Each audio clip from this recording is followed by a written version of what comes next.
નમસ્કાર ગુજરાત, આજના મુખ્ય સમાચારની અંદર આગામી 3 કલાક માટે ગુજરાતવાસીઓ થઈ જાજો તૈયાર। રાજ્યમાં ભારેથી ભારે વરસાદને લઈને આગાહી વ્યક્ત કરવામાં આવી છે।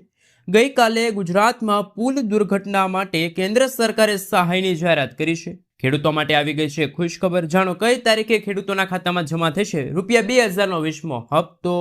વાહન ચાલકો માટે આવી ગઈ છે ખુશખબર। હવે સરળતાથી મળી જશે લર્નિંગ લાયસન્સ। મહિલાઓની મફત બસ મુસાફરી બંધ થશે। 1 નવેમ્બરથી દિલ્હીમાં પેટ્રોલ ડીઝલ વાહનો પર લાગશે પ્રતિબંધ। પશુપાલકો માટે આવી ગઈ છે ખુશખબર।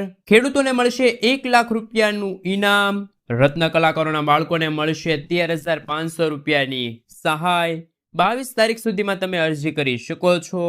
લાડલી બહેનો માટે આવી ગઈ છે ખુશખબર। દર મહિને મળશે ₹1500। ગુજરાતના મુખ્યમંત્રીની સૌથી મોટી જાહેરાત। પ્રધાનમંત્રી આવાસ યોજનામાં થયા છે ફેરફારો। વિદ્યાર્થીઓ માટે 2 નવી યોજનાની જાહેરાત। વાહન ચાલકો માટે નવા નિયમો લાગુ। સોના ચાંદીના તાજા ભાવ અને આજના સૌથી મોટા ખેડૂત ઉપયોગી સમાચાર જાણીશું આજના આ વિડીયોની અંદર। મિત્રો, દરેક સમાચાર દરેક માહિતી જણાવીએ એ પહેલા ગુજરાતના જે પણ મિત્રો ચેનલ પર જો પહેલી વાર આવ્યા હોય તો મિત્રો ખાસ કરીને વિડીયોને એક લાઇક કરી ચેનલને સબસ્ક્રાઇબ કરવાનું ભૂલતા નહીં। સાથે આજનો આ વિડીયો છે જેને અંત સુધી જોતા રહેજો। મિત્રો, તેના તાજા અને નવા હવામાન સમાચાર વિશે વાત કરીએ તો ગુજરાતમાં છેલ્લા 2 દિવસથી બંધ રહેલા વરસાદ ફરી શરૂ થવાની આગાહી કરવામાં આવી છે। આજે રાજ્યમાં ભારે પવન અને ગાજવીજ સાથે ધોધમાર વરસાદની આગાહી કરવામાં આવી છે। રાજ્યમાં આવતીકાલથી વરસાદનું જોર વધી શકે છે। હવામાન વિભાગની આગાહી પ્રમાણે સાયક્લોનિક સર્ક્યુલેશન અને સ્ટફના કારણે ભારે વરસાદ રહેશે। 10 થી લઈને 15 જુલાઈના રોજ સમગ્ર ગુજરાત રાજ્યમાં ભારે વરસાદની શક્યતા વ્યક્ત કરવામાં આવી છે।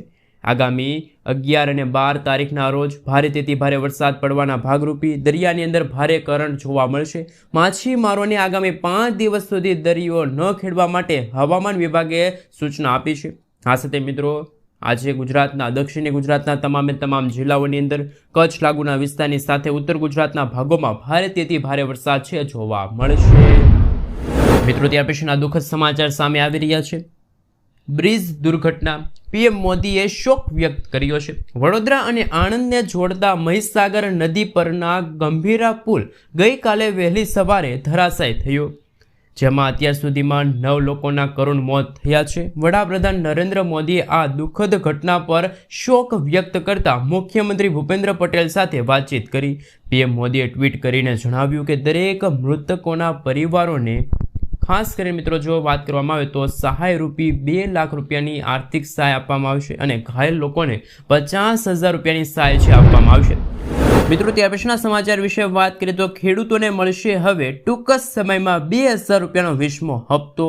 ભારે વરસાદ વચ્ચે ખેડૂતો માટે સારા સમાચાર સામે આવી રહ્યા છે। ટૂંક સમયમાં સરકાર દ્વારા પ્રધાનમંત્રી કિસાન સન્માન નિધિ યોજનાનો 20મો હપ્તો રિલીઝ કરવામાં આવશે।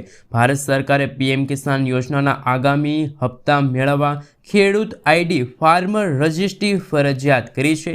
ખેતી નિયામક કચેરી દ્વારા બાકી રહેલા ખેડૂતોએ યોજનાનો લાભ મેળવવા માટે સૌથી પહેલા ફાર્મર રજિસ્ટ્રીના અંદર નોંધણી કરવા વિનંતી છે। મિત્રો, ત્યાર પછીના સમાચાર વિશે વાત કરીએ તો વાહન ચાલકો માટે અગત્યના સમાચાર સામે આવી રહ્યા છે। હવે સરળતાથી ઘરે બેઠા તમને લર્નિંગ લાયસન્સ મળી જશે। હવે નાગરિકો માટે લર્નિંગ લાયસન્સ મેળવવું વધારે સરળ બન્યું છે। અરજદારો ફેસલેસ લર્નિંગ લાયસન્સની સેવા આધાર બેઝ e-KYC દ્વારા મેળવી શકશે। આ સાથે અરજદારો હવે પોતાના ઘરે બેઠા ઓનલાઈન અરજી કરીને પણ લર્નિંગ લાયસન્સ મેળવી શકશે। ઉલ્લેખનીય છે કે 7 જુલાઈ 2025થી આ નવી પદ્ધતિ છે એ અમલમાં આવી છે।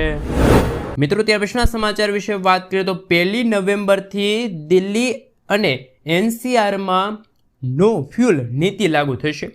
એન્ડ ઓફ લાઈફ એટલે કે દિલ્હીમાં 10 વર્ષ જૂના ડીઝલ અને 15 વર્ષથી વધુ જૂના પેટ્રોલ વાહનોના માલિકોને મંગળવારે મોટી રાહત મળી છે। પરંતુ આ રાહત લાંબા સમય સુધી ટકવાની નથી, કારણ કે ઇંધન ન આપવાની અને દંડ ફટકારવાની યોજના ફક્ત 1 નવેમ્બર સુધી મુલતવી રાખવામાં આવી હતી। પરંતુ 1 નવેમ્બરથી કડક નિયમો લાગુ કરવામાં આવશે, જેમની અસર દિલ્હી સહિત NCRના 5 જિલ્લાઓમાં પડશે। દિલ્હીમાં 1 જુલાઈથી જૂના વાહનો માટે ઇંધણ બંધ કરવામાં આવ્યું હતું। ઉપરાંત જો આવા વાહનો રસ્તા પર જોવા મળે તો 10,000 રૂપિયાનો દંડ વસૂલવામાં પણ આવી રહ્યો હતો. વાહન માલિકોના ભારે વિરોધ બાદ દિલ્હી સરકારના મંત્રી દ્વારા આજે ખાસ મિત્રો જે યોજના બનાવવામાં આવી હતી એ અત્યારે મુલતવી રાખવામાં આવી છે. 1 નવેમ્બરથી દિલ્હીની અંદર 10 વર્ષ જૂના ડીઝલ અને 15 વર્ષ જૂના પેટ્રોલ વાહનોને પેટ્રોલ પંપ ઉપર ફ્યુલ આપવામાં નહીં આવે. મિત્રો ત્યાર પછીના સમાચાર વિશે વાત કરીએ તો લાડલી બહેના માટે આવી ગઈ છે ખુશખબર. સીએમ મોહન યાદવે કરી છે જાહેરાત. મધ્યપ્રદેશના મુખ્યમંત્રી મોહન યાદવે લાડલી બહેન યોજના અંગે મોટી જાહેરાત કરી છે. દિવાળી પછી આ યોજના હેઠળ આપવામાં આવનારી રકમમાં વધારો કરવામાં આવી રહ્યો છે. મુખ્યમંત્રીએ પોતે આ જાહેરાત કરી છે. સીએમ મોહન યાદવે જણાવ્યું કે સરકારની મુખ્ય લાડલી બહેના યોજનામાં 1.27 કરોડથી વધુ મહિલા લાભાર્થીઓને દિવાળી પછી 1250 રૂપિયાના બદલે 1500 રૂપિયાની માસિક સહાય મળશે. તો મિત્રો જે રીતે મધ્યપ્રદેશના મુખ્યમંત્રીએ બહેનો માટે નવી જાહેરાત કરી છે, તો શું ગુજરાતની બહેનોને પણ ગુજરાતમાં દર મહિને કોઈ ચોક્કસ પ્રમાણમાં રકમ છે મળવી જોઈએ કે ના મળવી જોઈએ? ખાસ નીચે કોમેન્ટ બોક્સમાં કોમેન્ટ કરીને જરૂરથી જણાવી આપજો. મિત્રો આગળના સમાચાર વિશે વાત કરીએ તો વાહન ચાલકો માટે નવા નિયમો લાગુ. ટ્રાફિક નિયમોનો જો ભંગ કર્યો તો હવે તમારી ખેર નથી. ગુજરાત સરકારે ટ્રાન્સપોર્ટ વિભાગની અંદર મોટો નિર્ણય લીધો છે અને ટ્રાફિક ચલણના નિયમોમાં ફેરફાર કર્યા.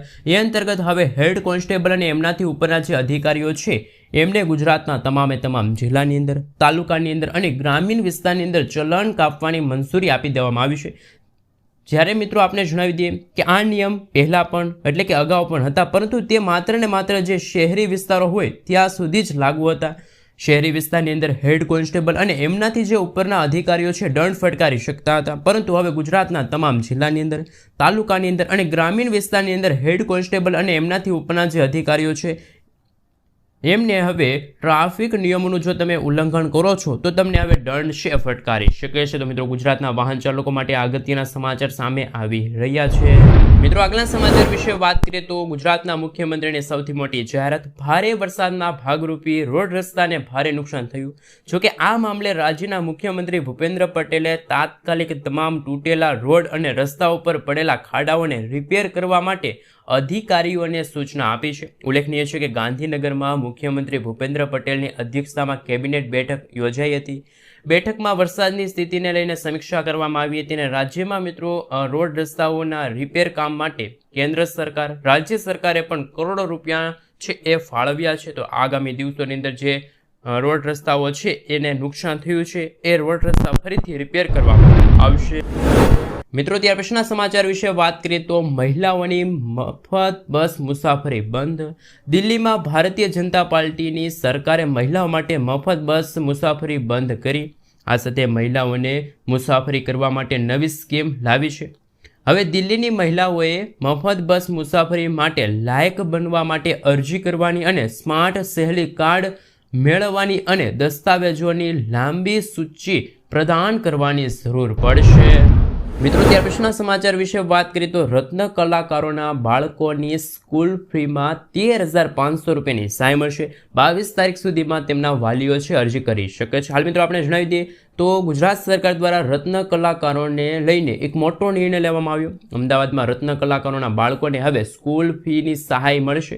સરકારના નિર્ણયના ભાગરૂપે બાળકોને મહત્તમ રૂપિયા 13,500 રૂપિયા મળશે. વાલીઓને વિદ્યાર્થીઓ માટે આ અરજીઓ છે એ મંગાવવામાં આવી રહી છે. જેના યોજના હેઠળ લાભ લેવા માટે જે વિદ્યાર્થીઓ છે, વાલીઓ છે, એમને 22 જુલાઈ સુધીમાં સ્કૂલની અંદર અરજી છે કરવાની રહેશે. મિત્રો ત્યાર પછીના સમાચાર વિશે વાત કરીએ તો પશુપાલકો માટે આવી ખુશખબર. પશુપાલકો માટે સારા સમાચાર છે. બનાસકાંઠાની સાબર ડેરી દ્વારા પશુપાલકોને ભાવ વધારો ચૂકવવાની જાહેરાત કરવામાં આવી છે. આ ભાવ વધારા 2 દિવસમાં ચૂકવી દેવામાં આવશે. સરકાર દ્વારા ભાવ વધારા ચૂકવવા પરિપત્ર કરવામાં આવ્યો હતો, જેમાં જણાવ્યું હતું કે ઓડિટ બાકી હોય તો પણ ભાવ વધારો ચૂકવવામાં આવશે. જણાવી દઈએ કે 1 મહિનાથી પશુપાલકો દૂધના ભાવ વધારાની રાહ જોઈને બેઠા હતા. તો મિત્રો ગુજરાતના પશુપાલકો છે એમના માટે ખુશખબર છે, કારણ કે બનાસકાંઠાની બનાસ ડેરી દ્વારા પશુપાલકોના હિતમાં મોટો નિર્ણય લેવામાં આવ્યો છે. મિત્રો આગલા સમાચાર વિશે વાત કરીએ તો સોનાના ભાવમાં થયો છે વધારો. સોનાના ભાવ સતત ફેરફારવાળા જોવા મળી રહ્યા છે. આજે 24 કેરેટ સોનાના ભાવ ₹98,900 પ્રતિ કિલો 10 ગ્રામે પહોંચ્યા છે, જ્યારે 22 કેરેટ સોનાના ભાવ ₹90,660 પ્રતિ 10 ગ્રામ પહોંચ્યા છે. આજે સોનાના ભાવમાં ₹10 જેટલો નજીવો વધારો થયો છે. અમદાવાદમાં આજે ચાંદીના ભાવ પ્રતિ ગ્રામ પર 109.90 અને કિલોગ્રામ ₹1,09,900 પર ચાંદીનો ભાવ છે જોવા મળી રહ્યો છે. મિત્રો, ત્યાં પછીના સમાચાર વિશે વાત કરીએ તો ખેડૂતોને મળશે હવે ₹1,00,000 પુરસ્કાર. રાજ્યમાં કૃષિ ક્ષેત્રે ઉત્સાહી અને પ્રગતિશીલ ખેડૂતો કે જેઓ પોતાની આગવી કોઠાસૂઝથી ખેતીના વિકાસમાં નવીનતા લાવવા માટે તેમજ નવીન ટેકનિક રજૂ કરવા માટે કાર્ય કરે છે. આવા ખેડૂતોને પ્રોત્સાહન આપવા માટે સરદાર પટેલ કૃષિ સંશોધન પુરસ્કાર યોજના અંતર્ગત ₹1,00,000 સુધીની રોકડ પુરસ્કાર આપીને સન્માનિત કરવામાં આવશે. ખેડૂતોને જુદી જુદી 5 કેટેગરીમાં સરદાર પટેલ કૃષિ સંશોધન પુરસ્કાર આપવામાં આવે છે. દરેક જિલ્લાઓમાંથી ખેડૂતો આ અરજી કરી શકે છે. અગાઉ આ યોજના હેઠળ રાજ્યના 5 પ્રગતિશીલ ખેડૂતોને જુદી જુદી કેટેગરીમાં ₹51,000નું ઇનામ આપવામાં આવતું હતું. હવે આ રકમ ડબલ કરી દેવામાં આવી છે. ખેડૂતોને ₹1,00,000 રોકડ પુરસ્કાર આપવામાં આવશે. આગવી કોઠાસૂઝથી કૃષિ ક્ષેત્રને આગવી સિદ્ધિ પ્રદાન માટે કરેલા ખેડૂતો માટે આ એક નિર્ણય છે. આ યોજનાનો લાભ લેવા જિલ્લા ખેતીવાડી અધિકારીને નિયત નમૂના અરજી કરવાની રહેશે. અરજી ફોર્મ ખાસ મિત્રો ખેતી નિયામકની વેબસાઇટ ઉપર ઉપલબ્ધ છે. આ યોજના વિશે વધુ જાણકારી મેળવવા માટે જિલ્લા પંચાયત ખાતે જિલ્લા ખેતીવાડી અધિકારીનો તમે સંપર્ક કરી શકો.